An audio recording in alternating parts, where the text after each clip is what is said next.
Assalamualaikum warahmatullahi wabarakatuh. Nama saya Nur Hayati, NIM 1814215 dari Perbankan Syariah A semester 6. Di sini saya akan memaparkan terkait penjelasan jurnal penelitian dengan judul Implementasi Pembiayaan Mudharabah pada Bank Syariah. Metode yang digunakan pada penelitian ini yaitu kaji pustaka, di mana penelitian ini mengkaji berbagai teori-teori yang bersangkutan serta menggunakan buku dan juga jurnal sebagai referensi. Penelitian ini bertujuan untuk mengetahui bagaimana implementasi pembiayaan mudharabah pada bank syariah. Lanjut kepada landasan teori yang pertama yaitu mengenai bank syariah. Menurut Muhammad, dalam Dona pada buku Bank dan Lembaga Keuangan lainnya, mendefinisikan bank syariah sebagai lembaga keuangan yang pengoperasiannya itu tidak mengandalkan bunga, serta kegiatan usaha pokoknya yaitu memberikan pembiayaan dan juga memberikan layanan dalam lalu lintas pembayaran. Selanjutnya, mengenai pembiayaan bank syariah.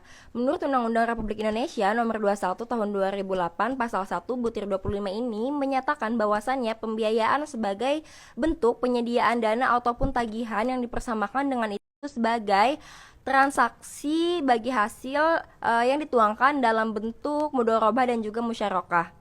Dan pada landasan teori yang terakhir yaitu ada mudharabah. Mudharabah itu sendiri sebagai bentuk kerjasama antara dua belah pihak, di mana pihak pertama ini memberikan sejumlah uangnya sebagai modal kepada si pengelola untuk dikelola, dan kemudian keuntungan yang didapat itu dibagi berdasarkan kesepakatan yang telah dibuat di awal kerjasama. Oke, langsung masuk kepada pembahasan. Seperti yang kita ketahui bahwasannya bank syariah sebagai wadah yang digunakan untuk masyarakat Islam bermuamalah sesuai dengan prinsip dan juga ajaran agama Islam itu sendiri, yang semakin hari tentunya semakin berkembang dan juga berinovasi.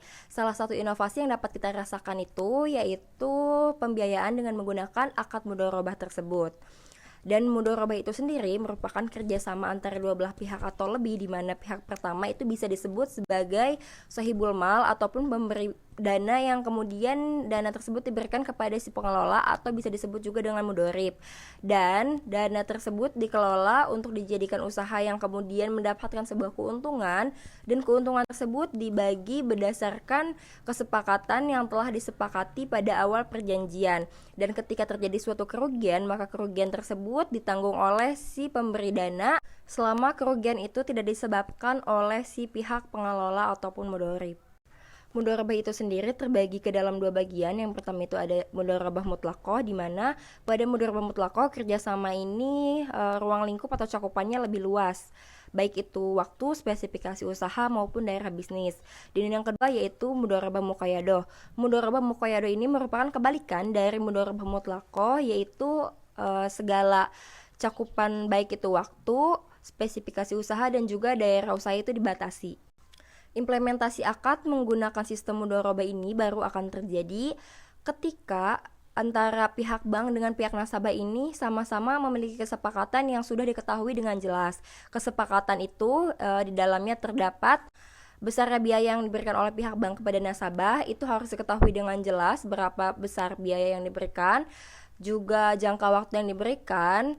Lalu usaha apa yang akan dijalankan oleh si pihak nasabah ketika pembiayaan itu diberikan oleh pihak bank kepada nasabah, serta nisbah ataupun bagi hasil yang kemudian akan dibagi ketika keuntungan itu didapat oleh keduanya.